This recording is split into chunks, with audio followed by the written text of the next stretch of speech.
Hello, and thank you everyone for joining us today. My name is Deborah Lee, and on behalf of Dove Lewis and as the director of the Pet Loss Support Program, I extend my warmest welcome to each of you on our service of remembrance. We are holding our service today on National Pet Memorial Day. This may be the first time you are hearing about this day, or it may be a day that you have observed for years. On this day, and during this special service, we gather in community to reflect, to remember, and to honor those beloved companions with whom we have shared our hearts and our lives. We recognize the profound and enduring love between animal companions and their people, you, their loving families. And what a love we share. All of us who are here today understand the depth of the bond that is shared with a beloved companion. It's difficult to fully capture the richness of that relationship in words. This relationship, this bond, it's built through little everyday moments, those routines we create together, our shared rituals of walks, feeding, and cuddling, as well as through the big life moments, including our challenges and triumphs. Our companions are a steadfast presence, so much so that they can feel like an extension of ourselves, sharing wholeheartedly with us in our joys, sharing ease and contentment, and offering their unwavering love and support. Each of these moments are a thread, and our companions become intimately woven into our lives and deeply into our hearts. They are our best friends, our babies, our anchors, and our teachers. They help us grow during their life and even when they are no longer physically with us. They become and will forever be a part of who we are. For me, there's something so beautiful in recognizing that I am who I am today because of the unique companions that I have had to guide me along the way. Were it not for these specific loved ones in my life, with their particular quirks and affinities, I would be a different person standing in front of you. I may not even be standing in front of you. Our beloved companions shape who we are. They leave an indelible imprint on us, and we carry them with us in this way, always. I truly believe we are the lucky ones to have had the gift of their lives and to know that deep love, the kind of love that makes your heart expand and grow bigger than you thought possible. Please know that the love you have for your companions and the love they have for you will not leave you. That love endures. Even in the absence of their physical presence, they are forever a part of you. And it is only natural that for a love so great, a relationship so deep, and a bond so enduring, that we in turn grieve the loss of our companions. We miss them and we long for them, these beings who completed us in so many ways. Today, your grief, the sadness, the joy, the pain, the love, the anger, the missing, the longing, and the bittersweet memories and tears are seen. I welcome you to be here as you are, with tears, with a gentle smile, all the things and everything. The loved ones you hold in your hearts matter so deeply. These relationships matter. And here in this space together, please know that your love and your grief are understood and respected. I'm always humbled in the presence of everyone who joins us in our pet loss support spaces. You are all truly the most dedicated and loving family members to your precious companions. And I know that for all the love and joy your companions brought you, you also gave them so much in return, truly loving and caring for them as they deserved. Despite all I've managed to say so far, there are times when I also struggle to find the words to adequately capture the enormity, the complexity and the depth of love and grief that is carried. And so I want to also offer the words of a poem that was shared with me recently that resonated deeply with me. This is part of a poem written by Tyler Knott Gregson entitled Words for Those That Remain. You will hurt, you will cry, and you will be scared. You will miss and long and ache and look for their fingerprints on the life you're going to lead without them. You will swear you heard, if only for an instant, the sound of their laughter or the timbre of their voice. This is okay. And more than that, this is beautiful. Hold on to the sadness you feel like a trophy. Hoist it high above your head and shout to the photo that is not being taken of you that you loved them. You will always love them, and you are proud of the tears that roll down your face. They live inside the memories that give shape to those tears, and you must never apologize for your sorrow, nor your joy when it too returns to your days. These are the words for those that remain, for us, for all of us, and all of you that are left scrambling and shaking and weeping tears of compassion and joy and confusion. These are words when words are not enough. I say them because I must say them, because words are all I have to offer besides my shoulder and my hands and my belief that this is not and never will be goodbye. Today is and always has been such a perfect day to say goodbye and to once again say hello. I hope that this time that we are together today serves you in reflecting, remembering, and honoring the beloved companions that have shared your life.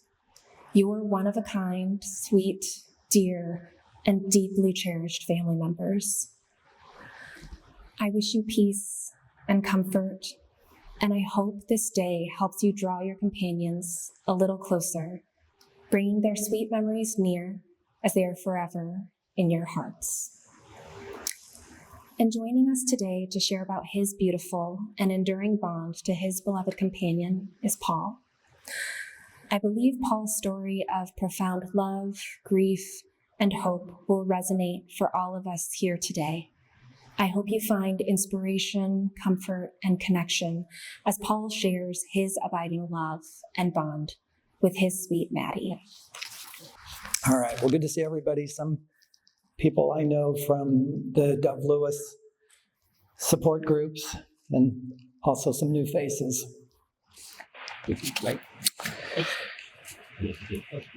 So I would like to start off by saying that I'm really grateful to be part of this service today for the purpose of remembering and honoring each and every animal companion. I feel very strongly that our animal companions can add so much to our human lives. And as humans, we can add so much to the lives of our animals. Well, my story today is about Maddie, who happens to be a dog. I would like to recognize that all types of animals can be meaningful to us as human companions, and all worthy of remembering and honoring. This includes cats, of course, bunnies, horses, birds, and reptiles, to name a few. My story today involves the life and the passing of Maddie, how fortunate we were to have had her in our lives for 10 full years, all the happiness and companionship she provided, and all that we learned from her, the sadness of her life ending here on earth, and the many memories, happy memories, that will live on. To share a quote with you from Helen Keller, "What we once enjoyed and deeply loved, we can never lose. For all that we love deeply becomes a part of us." Like the title of my story, I believe Maddie, just by being who she was, made the world a better place, and she made me a better human. So to begin my story, how did Maddie come into our lives?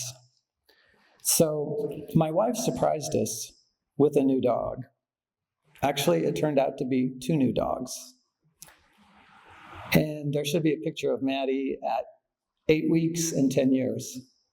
And she happens to be wearing a pink jacket in both pictures. So my wife surprises the two dogs. Our poodle had passed away the year before, whom we were both very fond of, and our Wheaten Terrier was now approaching 14 years of age. My wife knew a family in Washington County who had just had a litter of 6 poodle puppies, and she wanted to go see them. The puppies were, of course, so adorable, my wife committed to taking one, a cute little black female, but at the time, she was too young to leave the nest. The puppy my wife picked out was a little ball of black fur, still nursing on her mother. She would later become Maddie, a name my daughter picked out, and the perfect name for her. When Maddie was old enough to leave the nest, my wife went back to pick her up, and in the process, one of Maddie's littermate brothers kept climbing on my wife and wouldn't leave her alone. He seemed to be saying, "You can't take my sister unless you take me too." His determination and his messaging paid off, and my wife came home with Maddie and her brother, who would later become Finn. And Finn should be in the picture. The two puppies weighed a mere 8 pounds apiece, and you could easily hold one of them in each of your hands. Eventually, they grew to be 80 pounds apiece, and you could hardly lift one of them off the ground. With the support of each other, the two baby puppies came together, moved into our home, and we quickly became family. The puppies immediately seemed happy with their new home, and they were very happy to have each other as they faced their all-new environment. Upon their arrival, the puppies added joy, fun, and complete chaos to our household, as you could imagine. Although sadly, Maddie is no longer with us, Finn is with us. He misses his sister, but he's doing okay. Barkley, who is the Wheaten Terrier in that picture too, transitioned about a year after the puppies joined us. And then in that picture too, I think you can see the puppies and Barkley, the Wheaten Terrier. And it was so funny because when we got the puppies, they could just walk right under Barkley's legs. They were so small, like a table. And then about 3 months later, the puppies were at least the same size as Barkley. And then 4 months after that, Barkley could go under the poodles. They grew so fast. They just really grew up. As the two puppies grew up, they enjoyed a special bond with one another that never wavered throughout their 10 years together. They had so many good times with each other, going on walks, sniffing the same spots along the trail, and then comparing notes with each other, riding in the car, laying in the grass, eating good food, and sleeping side by side. Maddie's brother somehow knew they were meant to stay together. It was gratifying for me also to see how much companionship and happiness the two dogs provided to one another. So for the next part of the story, I'm going to transition a little bit to pictures that we have. I have 11 slides. I'm going to step over here and talk about them a little bit. So you've got about 11 slides. They say that one picture is worth 1,000 words. And in these 11 slides, there's 33 pictures, so that means it's worth 33,000 words. But this shows the dogs when they're, 1 or 2 years old, and just the fun they had together in the water, in the beach. The picture up on the left is Thousand Acre Park, if anybody recognizes it. So, okay. Yeah. This shows them on some of the trails they took. The desert on the left, woods on the right, and then again, Thousand Acre Park down below. They love Thousand Acre Park, just paradise for a dog to go wherever they want to go. This is a cute picture. They love the sand and the dirt. The middle picture is of Maddie. I remember clearly she had just had a bath the day before, and she wanted to sleep in the dirt. But that's okay. That's cool. Dogs need to be dogs. This is a beach pictures, and the one up on the left, they just posed like that. I didn't even ask them to. They just stood next to each other by the sunset, and it created a perfect picture. And on the far right, they love to wrestle with each other. They just had the best time. This is cute. Of course, After all the play and energy they exerted, they've got to crash and sleep. And, you know, they had the choice, but they always wanted to sleep near each other. They're really cute. And they love the car. They look like a couple of teenagers in the back seat there, going somewhere. They probably would have driven if I would have let them. This is cute. It shows a seagull, and that's the glass is in that sunroof, but he's looking down at Maddie, and Maddie's looking up at him and trying to figure out what they're supposed to do. But they love the car. And they like to go downtown too. Didn't have too many pictures downtown, but they love to walk along the sidewalks and take in the sights and the sniffs of what's going on downtown. So that's a picture of Maddie actually at the front door of Whole Foods, which isn't too far from here. And she couldn't come in, but she stayed by the front door and greeted everybody. Just in the backyard, they found ways to entertain each other. They love that pillow. And then this was around the holidays. In the snow, the far right picture was my wife and I with the two dogs. We actually used that for a Christmas card. And then in the left, it shows Maddie opening her Christmas present that she was very excited about.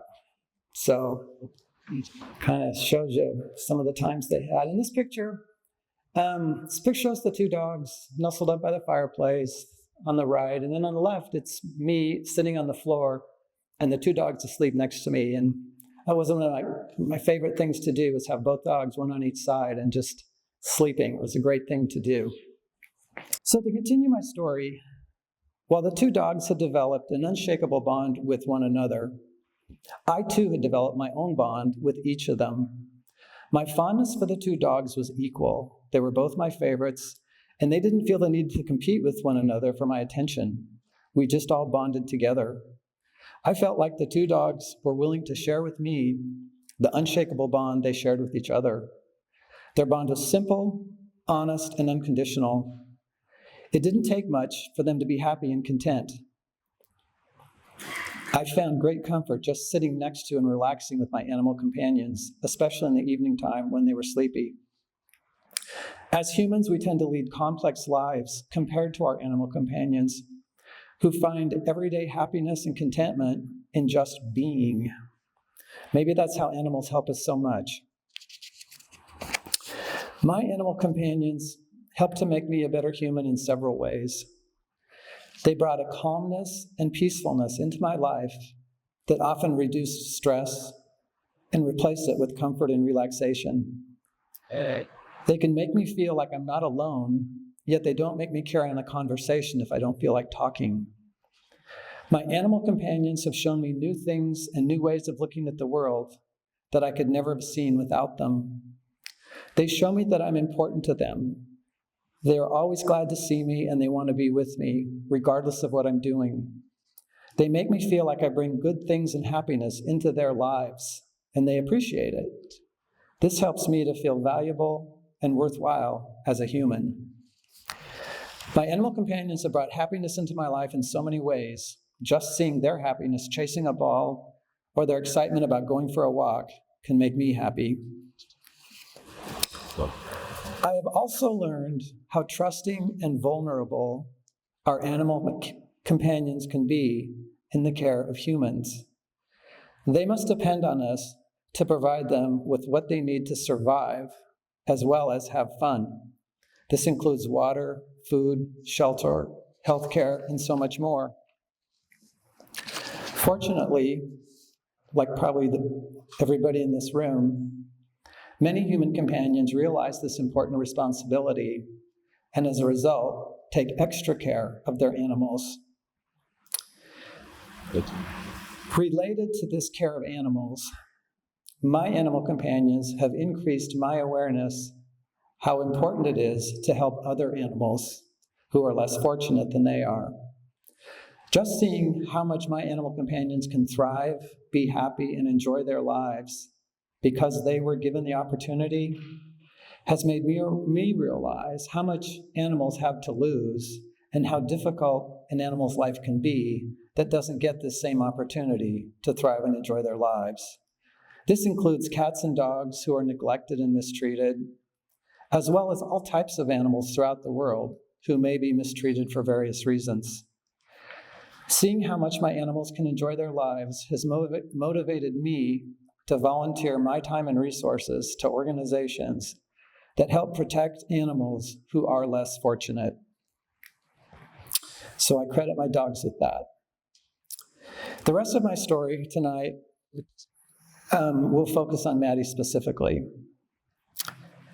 Throughout Maddie's life, people often called her Sweet Maddie because she was very sweet and people loved her.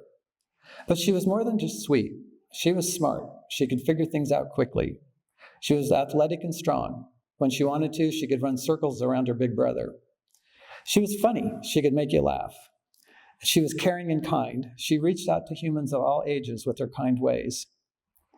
Maddie also had to learn to overcome adversities in her early years. She was born with a birth defect called entropion. This defect caused her eyelids to turn inward, and the hair around her eyes would scratch her corneas whenever she blinked her eyes. So as a puppy, her eyes were always red and watery, and it took us a while to figure out what was going on. As soon as Maddie was old enough, which was 3 months of age, she underwent corrective surgery to fix the defect, and she came through it like a trooper. Her eyes were no longer a constant problem for her, and she was a new puppy. As a young puppy, too, she was very afraid of other dogs. At 6 months of age, she attended Puppy Training 101. When it was free time for the puppies to play with each other, Maddie headed for the corner or under a table where she could hide. Other puppies approaching her totally frightened her, but she didn't quit and she didn't give up.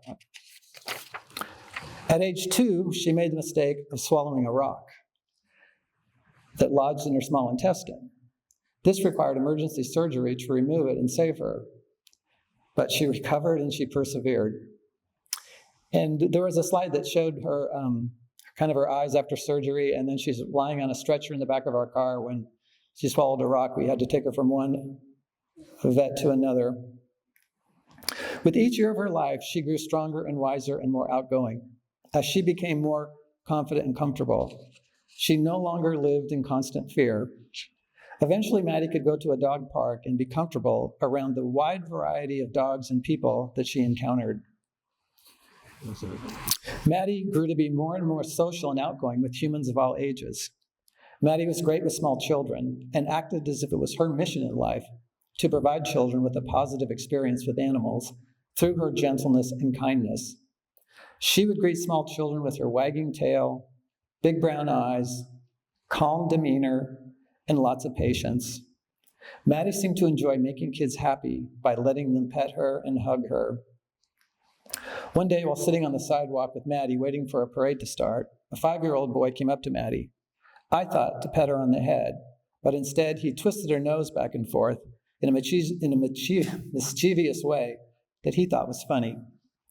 Maddie just looked at the boy as if to say, "You know that's not appropriate." And he walked away. She could have easily snapped or growled at the little boy, but she didn't. She took the high road. If it was me, I probably would have at least growled at him. Maddie grew to love her life, and she was a very happy dog. She loved her brother, her human companions, her special blue chair in the family room, and going places with us, like to the farmer's market, where she could say hello to new people, new dogs, and see the sights. Sure. Regarding my connection with Maddie and I learned to communicate to one another with no common language between us.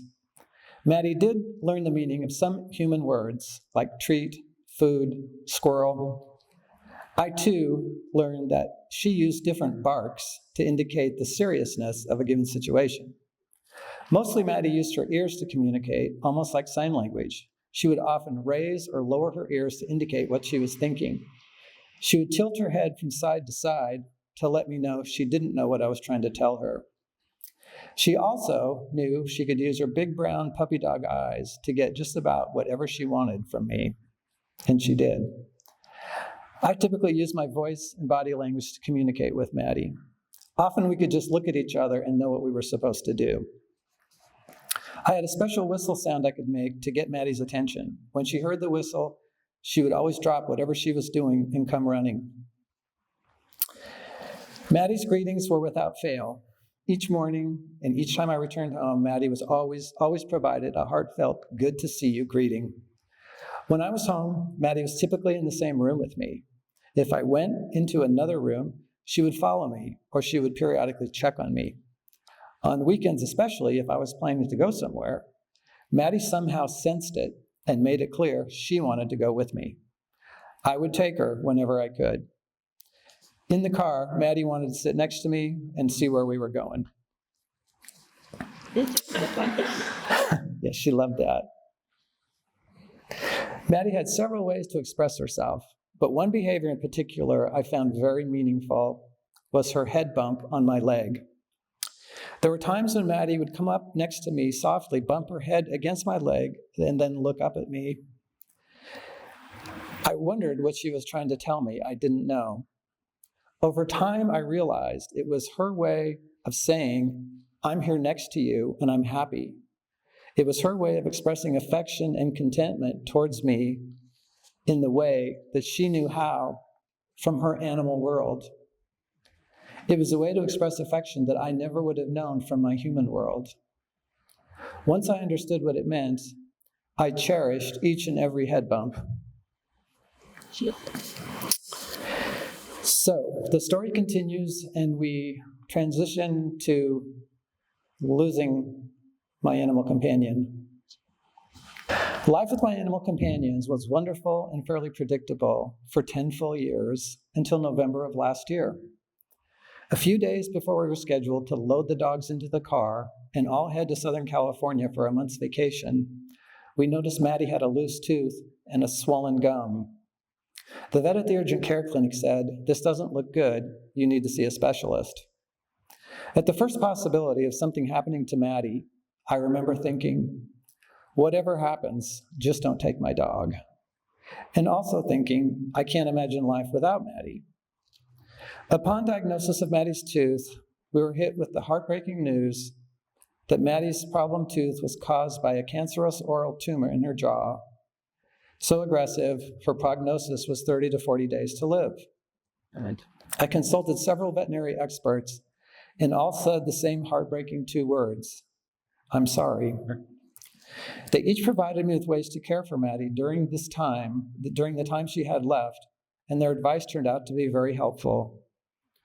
So, one biopsy result not only canceled the much-awaited trip to California, but it replaced it with news that my best friend had an incurable aggressive cancer and only about a month to live. Needless to say, this cancer diagnosis was extremely difficult for me. I thought to myself, you can always take another trip, but there will forever only be one Maddie. So I gathered myself together and acknowledged that while this was the last thing I ever wanted to have happen, it was unfortunately the reality I was faced with, and I needed to make the best of it, especially for Maddie. I told myself, Maddie is the one who has cancer, and she needs my help, my support, and my love for her now more than ever before. So I need to be there for her. We needed to make the most of each day of precious life that she had left.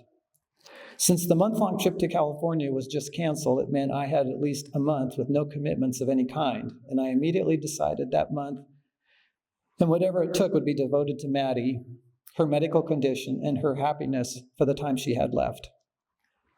As a daily reminder to stay grateful, I put a sign on our refrigerator door saying, each day is a day of life and a day of our lives together.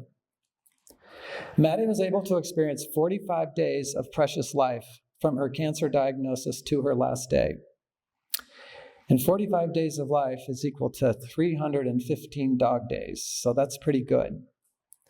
Maddie also made it through Christmas and New Year's, which was an added joy of its own. During this time, many new happy memories were created. Our days were devoted to the things Maddie liked to do, lots of walks, day trips, hanging out with her brother. Maddie always enjoyed good food, so her dinners each night included salmon or chicken, and she loved it.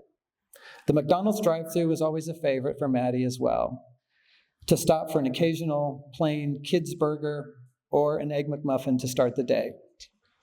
She loved them. Maddie had so many good times during this time that when we walked past our car on the driveway to go into the house, she would plant her feet in protest and say, "No, I want to get in that car and go do more fun things." So I felt that was a success. I was very grateful I had the time to devote to Maddie because I had recently retired. We left no stone unturned on Maddie's behalf.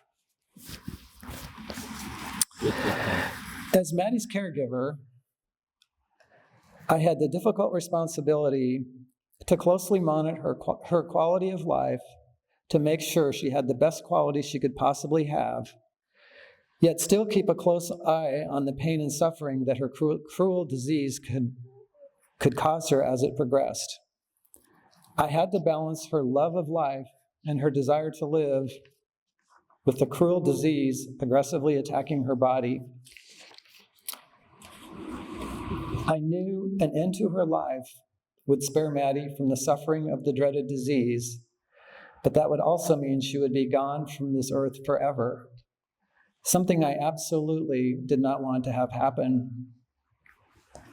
Regardless of what I wanted, Maddie's quality of life had to always be my priority.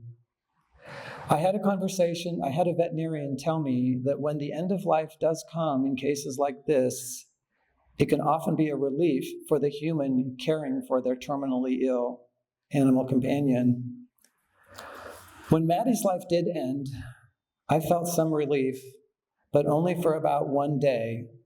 And then the reality of her being gone from this earth hit me, and the grief was painfully intense, particularly after having been so close to her and helping her with her struggles for the 45 days leading up to this time.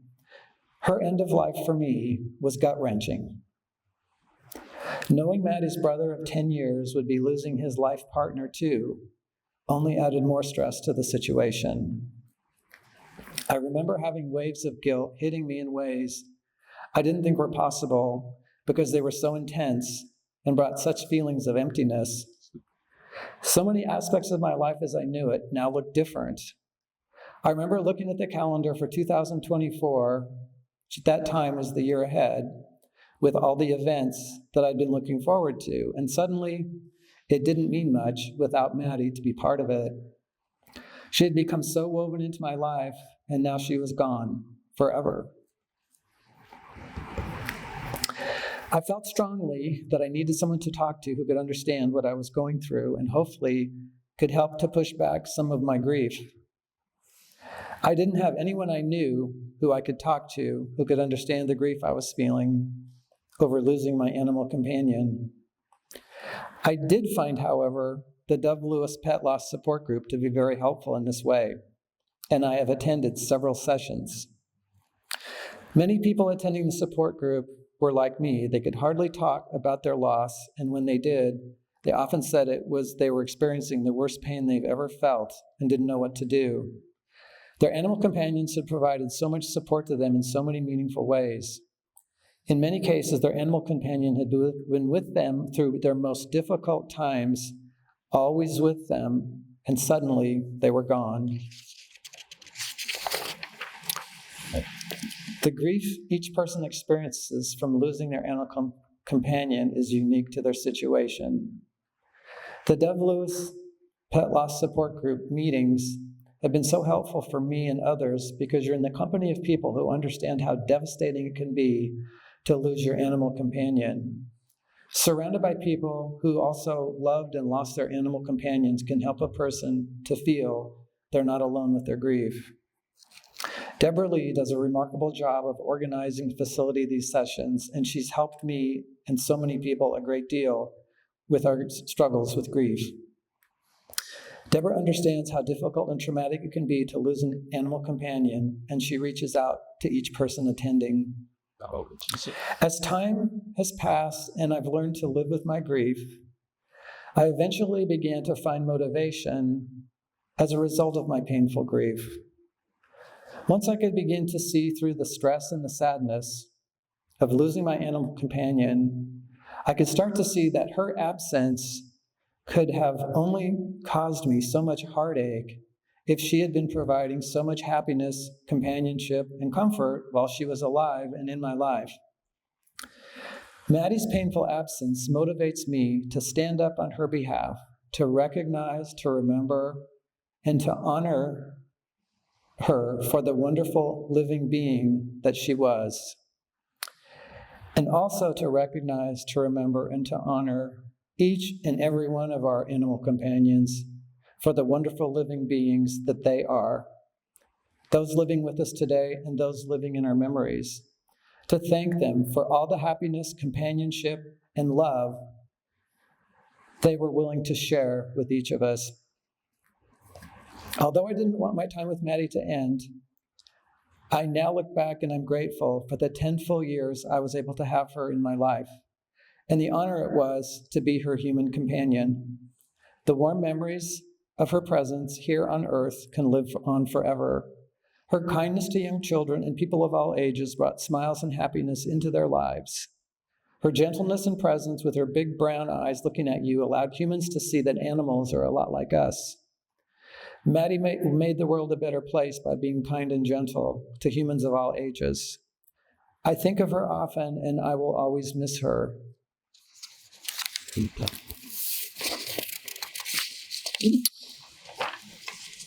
And to close out, I have a poem I'd like to read as well. It kind of addresses life ending, but love and continuing on that does not end. It's the blessing that does not end. From the moment it first laid eyes on you, this blessing loved you. This blessing knew you from the start. It can't explain how. It just knows that the first time it sat down beside you, it entered into a conversation that had already been going on forever. Believe this conversation has not stopped. Believe this love still lives. The love that crossed an impossible distance to reach you, to find you, to take your face into its hands and bless you. Believe this does not end, that the gesture once enacted endures. Believe this love goes on, that it still takes your face into its hands, that it presses its forehead to yours as it speaks to you in undying words, that it has never ceased to gather your heart into its heart. Believe this blessing abides. Believe it goes with you always. Believe it knows you still. Thank you so much, Paul, for sharing your story of your beloved Maddie with us. It is truly an honor to hear you share. Sorry about that, everyone. It's truly an honor to hear you share your story of such profound love, sorrow, and hope. And I think so much of what you shared deeply resonates with everyone who's here with us today. Our beloved companions truly do make our lives so much richer, and it's beautiful to hear the gift of your sharing and the ways in which Maddie has shaped you and continues to be with you every day. So thank you. And now in this moment, I want to invite everyone to perhaps take a deep breath. And as you exhale, think of your beloved companion's name. While their physical presence is no longer with you, hold those memories, the joyful, the silly, maybe the irritating, but those sweet everyday memories to sustain you and to continue to connect you to your loved one. We will now invite everyone, if it serves you, to participate in our Remembrance Tree ceremony to close our service today. We are gathered to remember and honor our loved ones, and so I welcome you to take the tag that you may have received when you arrived at the door and write a special memory, a message, or simply your companion's name. And when you're ready, you can hang your tag on one of our remembrance trees. If you couldn't get a tag when you came in, we have our volunteers passing them out along with pens, and together we will create a collection of memories and love. It is our intention to use these tags in a display at our future in-person service of remembrance.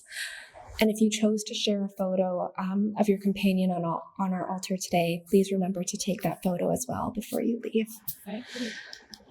I truly hope our time together has served you in keeping your beloved companions close in your hearts. Our service will conclude with the Remembrance Tree ceremony, and you are welcome to stay in this space for a time to reflect and remember. And you are also welcome to leave if you feel complete with our sharing of words and this closing Remembrance Tree ceremony. I wish you all peace and comfort as you write in memory of your loved ones, and I thank you for the gift of your presence today. Yes. Thank you, everyone.